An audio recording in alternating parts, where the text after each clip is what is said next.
ठीक है, hearing range क्या मतलब होता है इसका कि हम लोग स्पेशली ह्यूमंस की बात करता हूँ, ह्यूमंस एक खास फ्रीक्वेंसी के साउंड को सुन पाते हैं, समझ पाते हैं और उसका मतलब उनको पता होता है। अदरवाइज इससे अलग फ्रीक्वेंसी की साउंड होगी तो ना तो हम सुन पाएंगे ना ही हम समझ पाएंगे। ठीक है, सुन तो पाएंगे लेकिन समझ नहीं पाएंगे उसका मतलब क्या है और क्या है वो क्या कहना चाह रहा है। तो कॉन्सेप्ट क्या है कि हियरिंग रेंज का मतलब क्या होता है कि एक ऐसा रेंज, जैसे मान के चलो कि हमारी जो साउंड की फ्रीक्वेंसी होती है 20 हर्ट्ज से 20,000 हर्ट्ज के बीच की अगर रेंज है, अगर इसके बीच की रेंज है तो उस साउंड को हम सुन पाते हैं, अदरवाइज नहीं सुन पाते। ये बात समझ में आ गई? अगर साउंड की फ्रीक्वेंसी कितनी है 20 to 20,000 हर्ट्ज, तो इसी को हम बोलते हैं क्या, इसको हम बोलते हैं हियरिंग रेंज। लेकिन अगर इसके पीछे जाए या अगर इसके आगे जाए तो इन रेंजेस के साउंड को, इस रेंज की फ्रीक्वेंसी को हम सुन नहीं पाते। हम नहीं सुन पाते, बहुत सारे ऐसे एनिमल से सुन पाते हैं और प्रोड्यूस भी कर पाते हैं इन फ्रीक्वेंसीज में। तो बेसिकली ह्यूमन ईयर जो होता है इस रेंज पे काम करता है। हमारा जो ईयर है इस रेंज पे काम करता है। तो 20 हर्ट्ज से कम वाली फ्रीक्वेंसी को क्या बोलते हैं?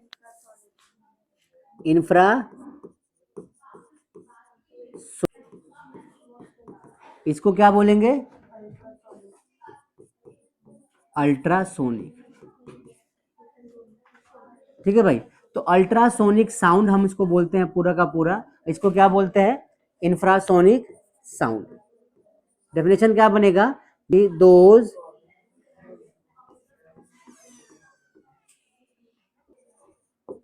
frequency is less than 20 hertz. आई बात समझ में? जिस साउंड की फ्रीक्वेंसी 20 हर्ट्ज से कम होती है उसको बोलते हैं इंफ्रासोनिक साउंड, और जिसकी फ्रीक्वेंसी क्या होती है 20 हर्ट्ज से ज्यादा होती है तो क्या लिखोगे? Those sound whose frequency is more than 20 kilo hertz. याद रखना 20 के एच। अब बेसिकली ये जो साउंड है, बेसिकली इसको कुछ एनिमल्स ऐसे हैं जो सुन पाते हैं। अब इस पे क्वेश्चन कई बार बनता भी है, जैसे कि जब भी अर्थक्वेक आना होता है तो अर्थक्वेक के आने से पहले अर्थक्वेक की वजह से एक बहुत ही 5-10 या इससे कम हर्ट्ज की साउंड प्रोड्यूस होती है जो हम लोग नहीं सुन पाते, लेकिन बहुत सारे ऐसे एनिमल्स है सुन पाते हैं, समझ पाते हैं और वो एक्टिवेट हो जाते हैं, उनको समझ में आ जाता है, कुछ होने भागने लगते हैं, दौड़ने लगते हैं, ऐसा कुछ होता है। तो ये साउंड हम नहीं सुन पाते लेकिन एनिमल सुन पाते हैं। ऐसे इसमें होता है कि अल्ट्रासोनिक साउंड जो होता है हम इसको डायरेक्टली, मतलब हम हियरिंग रेंज के लिए इसका इस्तेमाल नहीं कर सकते। इस साउंड मतलब इस रेंज की फ्रीक्वेंसी को हम सुन के समझ नहीं, आपको पता फ्रीक्वेंसी बहुत सारी होती है, आपने सुना होगा बहुत सारे बच्चों ने अगर एफएम सुना होगा, एफएम तो लिखा होती है ना कि देखो ट्यूनिंग होती है, तो जहां से साउंड को भेजते हैं ना हमें, वो इतने फ्रीक्वेंसी पे सेट कर देते हैं 98.2 मेगाहर्ट्ज। आई बात समझ में? तो इतनी फ्रीक्वेंसी साउंड वहां से निकल के हम तक पहुंच रही होती है, हम इसको सुन रहे होते हैं, ये हमारे हियरिंग रेंज के अंदर आता है। देखो जब एक्चुअली क्या होता है, सुनना पूरी बात, ये जो हर्ट फ्रीक्वेंसी है ना, ये फ्रीक्वेंसी साउंड को भेजने के लिए एक फ्रीक्वेंसी सेट करना पड़ता है। आप देखना कभी गाड़ी में या कभी भी एफएम चलाते हैं तो एफएम का एक फ्रीक्वेंसी रेंज होता है जितने पे वो साउंड हमें अच्छे सुनाई देती है, इससे कम ज्यादा होगा तो क्या होगा, साउंड सुनाई सही से नहीं देगी आपको। जैसे कि 98.2 मेगा हर्ट्ज की फ्रीक्वेंसी चल रही है, कार में ना 98.1 कर दो या 9800 कर दो तो आपकी आवाज ना सन सन सन की आवाज आएगी, और आवाज जो होगा प्रॉपर नहीं आएगी। क्यों? क्योंकि ये जो रेंज है इस रेंज पे हमने फ्रीक्वेंसी को सेट नहीं किया है। तो बेसिक शॉर्ट में इतना समझ लो कि जिस रेंज की जो साउंड होती है वो उसी रेंज पे आपको सुनाई देगी, समझ में आएगी, अदरवाइज अजीब सी आवाज आएगी, आप समझ नहीं पाओगे उसको। ये बात समझ में आ गई? अब आगे समझो। तो जो हमारे कानों की हियरिंग रेंज है कितनी होती है 20 to 20,000 हर्ट्ज। तो इतने रेंज के साउंड को हम सुन के समझ पाएंगे, अदरवाइज नहीं समझ पाएंगे। अब आता है कि एप्लीकेशन इसका बहुत सारा, ये बहुत सारी जगहों पे इस्तेमाल किया जाता है और इससे बहुत बेनिफिट्स होते हैं। जैसे आपने सुना होगा अल्ट्रासाउंड वर्ड सुना होगा, आपको मेडिकल इंडस्ट्री में बहुत इस्तेमाल होता है। क्या होता है इसका यूज? तो अल्ट्रासाउंड एक ऐसा प्रोसेस होता है जहाँ पे क्या होता है कि बॉडी के इंटरनल पार्ट्स के पिक्चर्स को वो दिखा देगा कि क्या है उसके पास। बात समझ में आ रही है? हमारे बॉडी के इंटरनल पार्ट्स के पिक्चर्स आपको मिल जाएगा। ईसीजी एक प्रोसेस होता है जो इसके थ्रू कर सकते हैं। तो बहुत सारे ऐसे प्रोसेस है जिसमें हम इसका इस्तेमाल करके कर सकते हैं।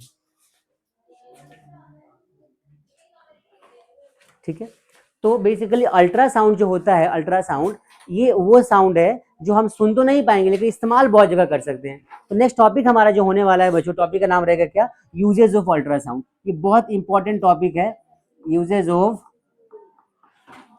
अल्ट्रासाउंड। ठीक है, क्या होता है यूज, ध्यान से देखो। पहला यूज कहाँ करते हैं इसको?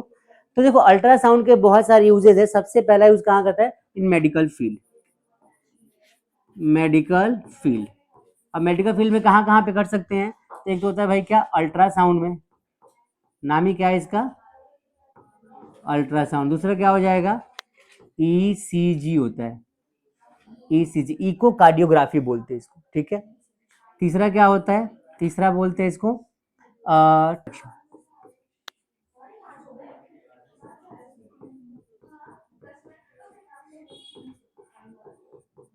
Checking cracks of metals body के पास, या यहाँ पे आप रॉक्स भी ले सकते हैं, पत्थर टाइप स्टोन ले सकते हो आप, यहाँ पे कुछ भी ले लो। किसी भी बॉडी के अंदर क्रैक्स होंगे ना, अगर आप चाहो तो ब्रिक्स ले लो, यहाँ पे ब्रिक्स लिख दो, कोई दिक्कत नहीं है।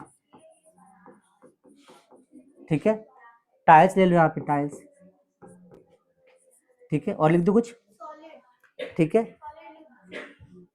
तो मैंने यहाँ पे मेटल बॉडी लिखा था, मेटल बॉडी बना सकते हैं, सॉलिड बॉडी लिख सकते हैं, आप भी बेटर रहता है, सॉलिड बॉडी। ये सही, ठीक है भाई। तो ये सारी चीजें जो हैं, इन सब के अंदर जो क्रैक्स हैं, इन सब का पता लगाने के लिए हम इसका इस्तेमाल कर सकते हैं। आई बात समझ में? फिर एक और एग्जाम्पल आता है इसका, कौन सा, जो अच्छे तरीके से समझ सकते हो आप। तीसरा क्या हो जाएगा? आप लिख लो यहाँ पे कि क्लीनिंग डिवाइसेस।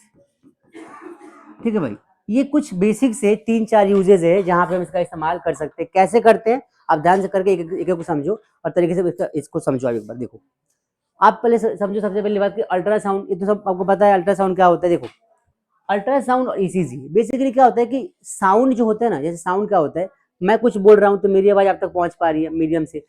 कुछ ऐसी रेज भी होती है जो मीडियम को पार कर सकती है, उनके लिए मीडियम कुछ नहीं है। बात समझ में आ रही है? मैं कुछ बोल रहा हूँ, कुछ मटेरियल को आप यहाँ से अगर थ्रो करते हो तो मटेरियल इस मीडियम को पार नहीं कर पाएगा।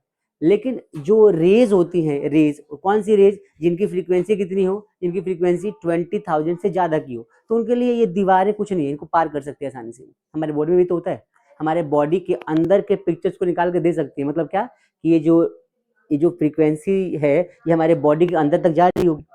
बात समझ में आ रही है? तो ये सारी की सारी जो अल्ट्रासाउंड होता है, इसमें क्या होता है कि ये साउंड, इस रेंज की फ्रीक्वेंसी, इस साउंड की फ्रीक्वेंसी हमारे बॉडी के अंदर तक जाके वहां के पिक्चर्स को निकाल के हमें देती है। एक तो यूज ये हो गया। ईसीजी भी सेम ऐसा होता है, लेकिन वो हार्ट के लिए होता है, कार्डियोग्राफी। क्रैकिंग का क्या होता है, ध्यान समझो। क्रैकिंग वाला जो होता है, मान लो हमारे पास एक मेटल की बॉडी है, मेटल बॉडी है, एक सॉलिड बॉडी है, ठीक है, और इसके बीच में क्रैक्स वगैरह लगे हुए हैं। क्रैक्स है कि नहीं हमें चेक करना है। तो होता क्या है, अच्छा ये चेक क्यों करते हैं? तो देखो भाई, कोई भी एक सॉलिड बॉडी हम यूज कर रहे हैं, जैसे मान लो बड़े बड़े मॉल्स बोलते हैं, बड़े बड़े मॉल बनाए जाते हैं, या फिर ऑडिटोरियम बनाते हैं, या कंसर्ट हॉल्स बनाते हैं। तो इन सभी में क्या होता है कि जो हम ऐसे क्या बोलते हैं, टाइल्स यूज करते हैं, स्टोन या फिर ब्रिक्स यूज करते हैं, तो ये अगर बहुत स्ट्रांग नहीं हुआ, इनके बीच में क्रैक्स होंगे, तो हो सकता है कल कोई कुछ दिक्कत हो जाए, कुछ प्रॉब्लम हो जाए। तो हम जब वहाँ पे यूज करते हैं तो उससे पहले चेक करते हैं कि भाई इसके बीच में क्रैक्स तो नहीं है। तो क्या करते हैं, यहाँ से अल्ट्रासाउंड को छोड़ा जाता है। ठीक है, अल्ट्रासाउंड गया और यहाँ पे उसका डिटेक्टर होता है।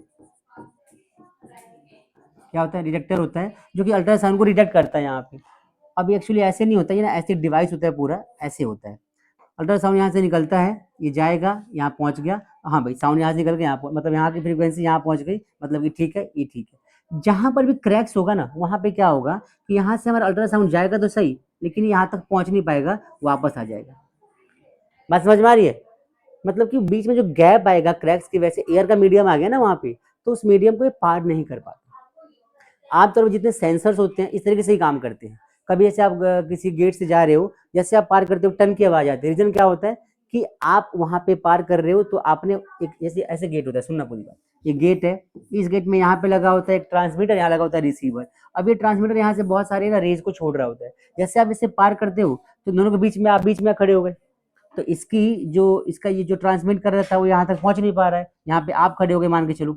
इसका मतलब क्या हो गया, इसका मतलब ये हो गया कि आप यहाँ पे आ गए, ये सेंस कर लिया कोई यहाँ पे है, इसने काउंट कर लिया, आवाज आएगी यहाँ पे कुछ ना कुछ, बात समझ में आ रही है।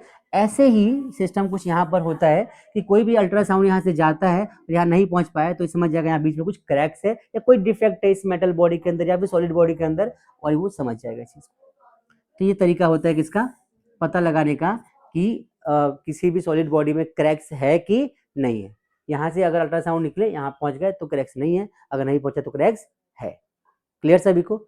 इसके अलावा बहुत सारे हमारे, इसको देखो, बहुत सारे हमारे ऐसे डिवाइसेस होते हैं जो बहुत सी मतलब इरेगुलर शेप के होते हैं। जैसे मान लो कि हमारे वॉचेज होते हैं, बहुत छोटे छोटे होते हैं और उनके अंदर के पार्ट्स को क्लीन करना हो तो बहुत मुश्किल होता है क्लीन करना। तो हम क्या करते हैं, हमारे पास एक डिवाइस होता है, इस डिवाइस में क्या करते हैं, जो भी इरेगुलर शेप के हमारे पास डिवाइसेस होते हैं, एक हमारे पास बेसिकली मशीन होती है, उस मशीन में हम क्या करते हैं, इरेगुलर शेप के डिवाइसेस को हम रख देते हैं यहाँ पे, ठीक है। और हम यहाँ पे अल्ट्रासाउंड को प्रोड्यूस करेंगे बहुत हाई फ्रीक्वेंसी की, जो कि 20 किलोहर्ट्ज से ज़्यादा की होगी, जिसकी वजह से क्या होगा, हाई फ्रीक्वेंसी की अल्ट्रासाउंड की वजह से यहाँ प्रोड्यूस होगा वाइब्रेशन।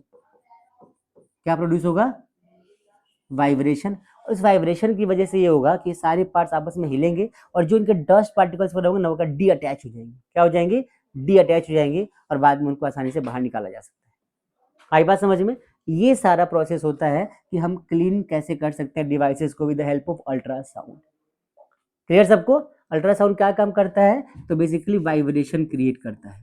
तो इस वाइब्रेशन की हेल्प से चीजें क्या होती हैं, डस्ट पार्टिकल्स या कुछ ऐसी चीजें जो डी अटैच होकर बॉडी से बाहर आ जाती है। क्लियर सभी को। तो बेसिकली 3-4 ऐसे यूजेज जो आपको समझने थे, इसको एक बार आप पढ़ेंगे तो और बारीकी से डिटेल में समझ में आएगा कि टॉपिक है क्या। आप इसको तो पढ़ ही लो, ये एग्जाम में कई बार इस पे क्वेश्चन बनता है।